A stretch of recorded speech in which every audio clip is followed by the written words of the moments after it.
আসসালামু আলাইকুম। আজকে আমরা র হরফটা নিয়ে দেখব। তো র এর উচ্চারণ বাংলা র এর মতো, কিন্তু র এর মতো পাতলা করে পড়লে হবে না।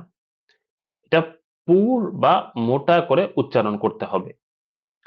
জিহ্বার অগ্রভাগের উল্টা পিঠ, জিহ্বার অগ্রভাগের উল্টা পিঠ অর্থাৎ উল্টা যে পিঠটা আছে তার উল্টা পিঠ, মানে সরি, সামনের জিহ্বার অগ্রভাগের উল্টা পিঠ, সামনের পিঠ না, উল্টা পিঠ। এটা আমরা দেখব সামনের উপরের দুই দাঁতের গোড়া থেকে, গোড়া থেকে এই যে এখানে যদি দেখি, এই যে গোড়া, গোড়া থেকে একটু আগে এখানটায় লাগায় উচ্চারণ করতে হবে। এটা আমরা আরেকটু ভালো মতো দেখবো ইনশাল্লাহ থ্রিডির মাধ্যমে।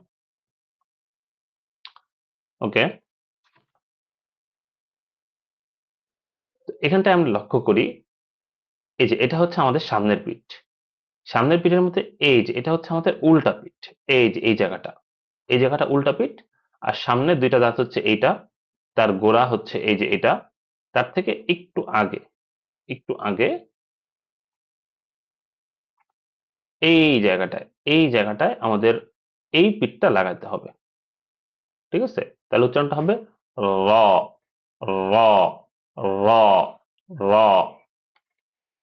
এবার যদি আমরা আবার স্লাইডে ফিরে যাই, তাহলে আও, আও, আও, ইর, ইর, ইর, উর, উর, উর।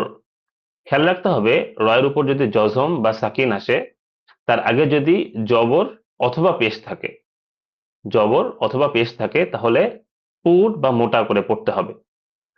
আর রয়ের আগে যদি জের আসে, অন্য কারণ নেই, রয়ের আগে যদি জের আসে তাহলে পাতলা করে পড়তে হবে। ইর, ইর, ইর। গম্ভীর শোনাবে না, কিন্তু পুর করে যখন পড়তে হবে, অর্থাৎ জবর বা পেশ আসবে, তখন পুর বা মোটা করে পড়তে হবে।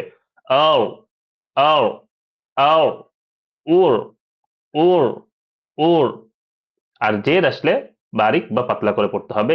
ইর, ইর, ইর, ইর।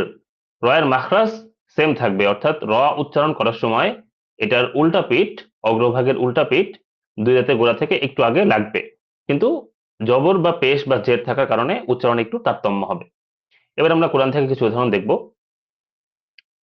রহমান, রহমান, রব্বি, রব্বি, রব্বি, গয়রি, গয়রি, গয়রি, গয়রি, আকবার, আকবার, আকবার, আরাআইতা, আরাআইতা, আরাআইতা,